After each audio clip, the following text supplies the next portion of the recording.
Assalamualaikum warahmatullahi wabarakatuh. Waalaikumsalam warahmatullahi wabarakatuh. Baik, terima kasih atas kesempatannya teman-teman. Di sini kami akan mempresentasikan hasil diskusi kami, yaitu seni rupa yang topiknya itu geometrik dan warna. Nah, pertama-tama kita harus kenalan dulu. Nah, perkenalkan, nama saya Suci Ramadhani sebagai moderator dan rekan saya Faika Malia. Saya Ninis Puspita, saya Putri Nela Pratiwi, dan saya Indira Putri Saskia. Baik, langsung saja kami akan membacakan hasil diskusi kami. Yang pertama itu akan disampaikan oleh Indira Putri Saskia. Waktu dan tempat dipersilakan. Jadi pada presentasi kami kali ini kami menghubungkan pada teori Lowenfeld. Yang pertama adalah aspek rasa. Kami mengajak anak-anak menikmati proses berkarya dengan cara yang menyenangkan. Misalnya saat mereka bermain dengan puzzle rumah, mereka bisa mengeksplorasi bentuk warna yang menumbuhkan rasa ingin tahu mereka dan kepekaan terhadap keindahan. Ini sesuai dengan pendapat Lowenfeld yang mengatakan bahwa perkembangan seni anak dimulai dari pengalaman emosional yang memberikan mereka kesempatan untuk merasakan dan mengekspresikan keindahan dengan cara yang pribadi. Yang kedua adalah pada aspek karsa, yang dimana kami memberi anak-anak kesempatan untuk berinisiatif dan bekerja sama dalam kegiatan seperti menyusun puzzle. Mereka belajar membuat keputusan dan berkomunikasi dengan teman, serta menumbuhkan semangat dan rasa mandiri. Hal ini menggambarkan pendapat Lowenfeld bahwa kreativitas anak berkembang ketika mereka diberikan ruang untuk bekerja secara bebas tanpa tekanan. Yang terakhir adalah pada aspek cipta. Anak-anak mendeskripsikan ide dan perasaan mereka lewat bentuk, warna, dan susunan puzzle yang mereka buat. Kegiatan refleksi di akhir nanti, di mana mereka menghargai karya diri sendiri dan karya teman-teman mereka untuk membantu anak-anak memahami pentingnya proses berkarya, bukan hanya berfokus pada hasilnya saja. Ini sesuai dengan teori Lowenfeld, di mana yang menekankan bahwa ekspresi artistik adalah bagian penting dari perkembangan kepribadian dan kreativitas anak. Selain itu, pembelajaran ini menekankan juga teori-teori lain seperti Piaget dan Vygotsky yang menekankan pentingnya perkembangan kognitif dan sosial anak, di mana dengan pendekatan berbasis eksplorasi, kolaborasi, dan apresiasi, anak-anak belajar secara aktif lewat interaksi sosial dan pengalaman langsung. Hal ini sesuai dengan perkembangan seni menurut Lowenfeld, mulai dari coreng-coreng, prabagan, dan bagan yang terstruktur. Baik, itu saja saya berikan ke moderator. Baik, itu saja teori-teori dari yang kami ambil. Nah, selanjutnya itu adalah yang disampaikan oleh Faika Amelia. Waktu dan tempat dipersilakan.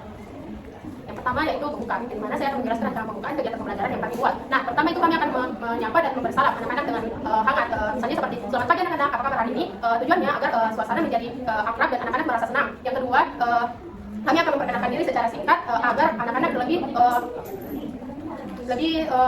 nyaman. Dan ketiga yaitu berdoa bersama sebagai bentuk rasa syukur dan agar hati tenang sebelum memulai pembelajaran. Dan yang keempat itu kami mengajak anak-anak untuk melakukan tepuk semangat atau permainan ringan seperti tebak gerakan. Nah, tujuannya supaya mereka lebih fokus dan bersemangat. Nah, yang selanjutnya kami mengajukan pertanyaan sederhana seperti siapa yang pernah melihat rumah, bentuk apa saja yang ada pada rumah kalian. Nah, pertanyaan ini membuat anak supaya penasaran dan siap untuk belajar. Dan yang terakhir yaitu kami menjelaskan tujuan pembelajaran kita, yaitu untuk memperkenalkan bentuk geometri dan warna sederhana dan menyusun puzzle dan mengapresiasi hasil karya anak-anak.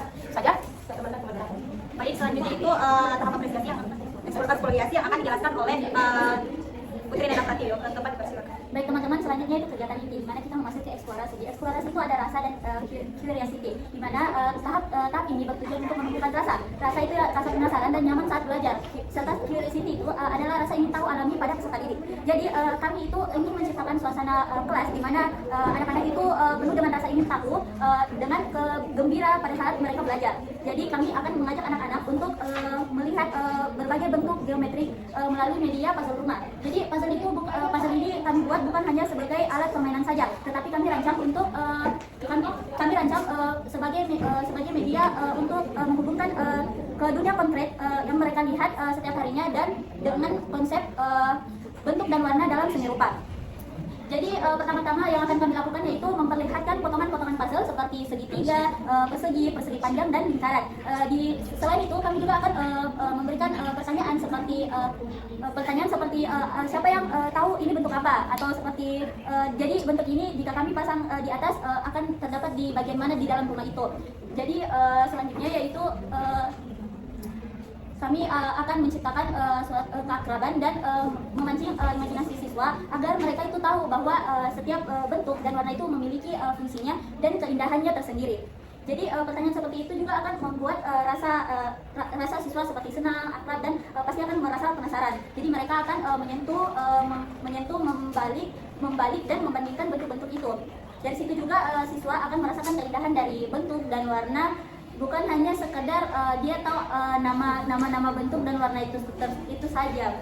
Jadi kegiatan ini juga akan menumbuhkan rasa ingin tahu siswa secara alami, seperti mereka akan berani bertanya, mencoba dan berimajinasi.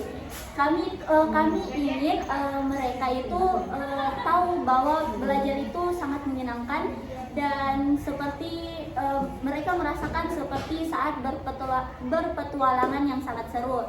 Tidak membuat mereka jenuh atau merasa itu sesuatu yang sulit. Baik, itu saja dari saya. Terima kasih.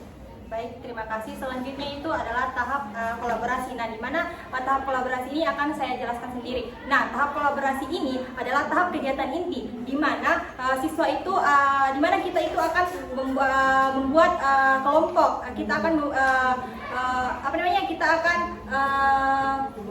membuat suatu kelompok kecil, di mana ada anggota itu, siswa itu akan beranggotakan 4 sampai 5 orang.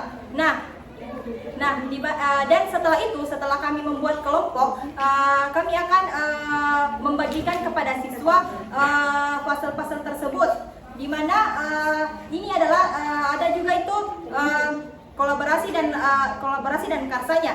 Nah, setelah kita membagikan puzzle, disitulah kami berbagi tugas untuk mengecek masing-masing kelompok tersebut. Kemudian ada apresiasi dan rasanya. Nah, gimana apresiasi dan rasanya itu kita akan melihat siswa itu, karena ini bisa membuat kelas itu semakin hidup itu di dalam kelas. Tidak cuma kayak satu orang yang mengerjakan, tapi kita di sini tuh kelompok, supaya masing-masing anggota kelompok itu bisa memberikan pendapatnya masing-masing sendiri. Nah, terus apresiasi kita itu juga membuat siswa itu supaya kayak mau memberikan pendapatnya. Kita kayak bilang kayak, wah, bagus sekali pendapatnya. Ini itu bukan cuman satu pendapat, tapi lebih baiknya itu semua siswa itu bersosialisasi kepada teman kelompoknya. Nah, terus yang terakhir itu ada cipta dan karsanya. Di mana cipta dan karsanya itu adalah di mana kita melihat kerja nyatanya siswa. Terus tanggung jawabnya pada dikasih tugas masing-masing. Nah, terus ada yang menyusun, dia itu berbagi tugas, kayak ada yang menyusun puzzle-nya, ada yang menentukan bentuknya, ada yang menentukan warnanya. Nah, kalau satu karya itu bukan cuma satu orang yang supaya indah, tapi kalau masing-masing itu bekerja sama, itu bakalan indah lagi karyanya. Nah, itulah tugas guru, supaya semua siswa itu makin mau memberikan pendapatnya masing-masing. Jadi kita bukan cuma memojokkan siswa yang satu, tapi melainkan kita apresiasi semua siswa yang ikut partisipasi, bukan cuma kayak membedakan pendapat orang lain. Jadi itu saja. Selanjutnya saya kembalikan kepada pemateri selanjutnya, yaitu tahap apresiasi. Baik, pada tahap apresiasi ini saat yang paling menyentuh dan bermakna, di mana momen anak-anak belajar menghargai diri sendiri, kelompok, dan hasil karyanya. Untuk setelah anak-anak menyelesaikan puzzle tersebut, kami akan meminta dia untuk menceritakan hasil karyanya tersebut. Dalam menceritakan ini bukan mempresentasikan, tetapi menceritakan mengapa dia memilih warna merah pada atapnya, mengapa memilih dindingnya berwarna hijau, mengapa jendelanya dia beri berwarna putih. Seperti itu. Di sini berkaitan dengan tahap ekspresi dan komunikasi anak peserta didik kita. Terus setelah setiap kelompok bercerita, menceritakan hasil karyanya, di sanalah akan tumbuh kepekaan terhadap makna di balik karyanya. Kami akan memberikan apresiasi verbal yang beragam, tidak hanya kayak bagus, tapi akan menyoroti usaha, ide, dan proses mereka. Seperti kita saat melihat pasalnya bilang, wah, kenapa kamu mengambil dinding yang berwarna hijau? Kenapa pilihan warnamu sangat tepat, karena warna hijau itu menggambarkan suatu yang sangat bermakna, kayak berwarna hijau seperti daun begitu. Terus setelah semua kelompok selesai menceritakan rumahnya, kami akan mengajaknya untuk menempelkan karyanya tersebut di dinding kelas supaya karya mereka itu tidak terbuang, tetapi dia bisa menikmati karyanya terus, supaya dia kayak merasa bangga kepada karyanya itu sendiri. Baik, itu saja. Saya kembalikan ke moderator. Baik, selanjutnya yaitu penutup yang akan dijelaskan oleh rekan saya, Faika Amelia. Baik, saya akan menjelaskan bagian penutup yang dimana yang pertama, setelah semua kelompok menampilkan hasil karya mereka, kami akan mengajak anak-anak hidup untuk melakukan refleksi sederhana. Suasana dapat dibuat menjadi santai dan penuh kehangatan agar mereka nyaman berbagi perasaan. Selanjutnya kami akan mengajukan pertanyaan sederhana seperti bagaimana perasaan kalian setelah menyusun puzzle tersebut, bagaimana yang paling kalian sukai, dan apa yang kalian pelajari dengan bekerja sama bersama teman-teman. Bagian ini dapat menumbuhkan rasa, yaitu kemampuan anak mengenali dan mengekspresikan perasaan dengan jujur dan positif. Nah, anak dapat belajar bahwa dalam setiap kegiatan mereka bisa merasakan rasa senang, bangga, bahkan menemukan hal yang bertentangan, dan semuanya itu bagian dari proses belajar. Nah, selanjutnya kami akan menyampaikan pesan nilai dari kegiatan tersebut dengan kalimat seperti, rumah yang kalian buat itu sangat indah. Dengan dibuatnya bersama-sama dan dengan ide masing-masing, seperti halnya dengan kehidupan kita, yaitu dengan saling tolong-menolong dan membantu orang lain, hasilnya akan sangat indah. Nah, pesan ini dapat menumbuhkan rasa, yaitu semangat untuk bekerja sama, berinisiatif, dan menghargai orang lain. Nah, anak-anak belajar bahwa dengan kemauan dan kerja sama, mereka bisa menciptakan sesuatu yang bermakna. Nah, kemudian kami akan mengajak anak-anak untuk berpikir kreatif dengan pertanyaan seperti, kalau besok kita membuat sekolah dengan seperti tugas tadi, bentuk apa yang kalian inginkan? Nah, bagian ini dapat menggambarkan cipta, yaitu kemampuan membayangkan, berkreasi, dan menghasilkan ide-ide baru. Nah, anak-anak dapat dilatih untuk berimajinasi dan percaya diri dalam bercipta. Dan yang terakhir yaitu penutup. Kami akan berdoa sebelum menutup pembelajaran pada hari itu. Itu saja dari saya kembalikan ke moderator. Nah, selanjutnya itu kami akan menyampaikan tentang rubrik penilaian kami yang akan disampaikan oleh Putri Naila Pratiwi. Waktu dan tempat dipersilakan. Jadi di sini kami mengambil rubrik penilaian poin, yaitu berbentuk bintang, di mana ada 3, yaitu kerapian, kekompakan, dan kecepatan. Kerapian itu kami memberi nilai 50, kekompakan itu kami memberi nilai 35, dan kecepatan kami memberi nilai 15. Baik, itu saja dari saya. Terima kasih. Baik, selanjutnya itu ada video yang mengarah pada rancangan kami. Ini videonya, kalian bisa lihat sama-sama.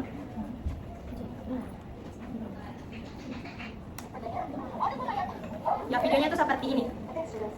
Dari video tersebut kami keterkaitan dari rancangan kami cuma 30%, karena di video tersebut menggunakan bentuk-bentuk seperti persegi panjang, persegi, segitiga, atau bentuk lingkaran juga. Terus di video tersebut juga ini ada menampilkan warna seperti warna kuning, merah, dan hijau. Baik, itu saja. Saya kembalikan ke moderator.